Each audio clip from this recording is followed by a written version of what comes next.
కవితా చౌదరి ఈ అమ్మాయి ఒక పెద్ద ఆర్టికల్ తయారు చేసుకొచ్చింది.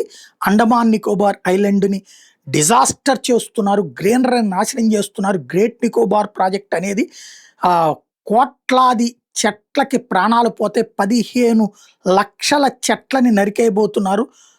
అక్కడ ఉన్నటువంటి సోంపెన్ జాతికి సంబంధించిన ట్రైబల్స్ జీవితం నాశనం అయిపోతుంది అన్నటువంటిది. వాస్తవంగా అసలు విషయాలు నిదానంగా అయినా సరే బయటకొస్తూ ఉంటాయి. దానికి సజీవమైనటువంటి సాక్ష్యం దీని వెనకాల సిఐఏ పాత్ర ఉంది అన్నటువంటిది, చైనా వాళ్ళ పాత్ర ఉంది అన్నటువంటిది ప్రధానంగా ప్రొజెక్ట్ అవుతుంది.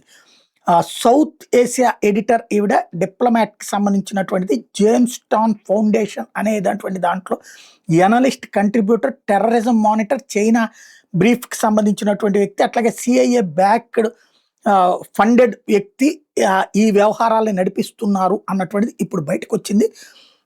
ఇందులో ప్రధానమైనటువంటిది ఏంటంటే, అండమాన్ నికోబార్ ఐలాండుల్లో కనుక మనం సైనిక స్థావరం పెట్టి అక్కడ ఎదిగిందంటే విపరీతంగా నష్టపోయేటటువంటిది చైనా. అదే సందర్భంలో సముద్రంలో ఆధిపత్యం, ఇప్పుడు ఎట్లయితే హార్ముజ్ జలసంధి దగ్గర ఇరాన్కి ఆధిపత్యం వస్తుందో, చైనాకి వెళ్ళే దారిలో ఆధిపత్యం మనకు వస్తుంది. అది తట్టుకోలేకపోతున్నది అటు అమెరికా చైనాలు పరస్పర శత్రువులా కనిపించిన కీలకమైన విషయాల్లో కలిసిపోయి పనిచేస్తారనడానికి సాక్ష్యం రష్యా చైనా కొనుక్కుంటుంటే అమెరికా ఏం పీక లేకపోతుంది.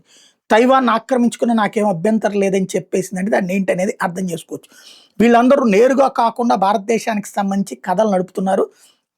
ఎవరైతే సెంట్రల్ ఏషియాకి సంబంధించినటువంటి ఇన్స్టిట్యూట్స్ వాళ్ళు, అలాగే ఆర్ఎస్ఐఎస్ సింగపూర్ ఫోర్డ్ ఫౌండేషన్ సంబంధించిన వాళ్ళు, అలాగే Stimson Center, past South Asia visiting fellowship, వీళ్ళందరూ ఇచ్చే డబ్బులతో ఈ అమ్మాయితో బిగించేసేటటువంటి వ్యతిరేక ప్రచారం అన్నటువంటిది ప్రపంచవ్యాప్తంగా అన్ని మీడియా, సోషల్ మీడియాలలో ప్రొజెక్ట్ చేసుకుంటూ వస్తున్నారు. తద్వారా భారతదేశంలో రక్షణకి కీలకమైనటువంటి అండమాన్ నికోబార్ ఐలాండ్లోని ప్రాజెక్టును చెడగొట్టాలని చూస్తున్నారు. కాకపోతే ఇలాంటి పర్యావరణ బెదిరింపులకి, ఇట్లాంటి ఉపన్యాసాలకి, ఇలాంటి డ్రామాలకి భయపడే లేదా మొహమాట పడే రకంగా అది నరేంద్ర మోడీ అన్నది మర్చిపోతున్నారు అక్కడ.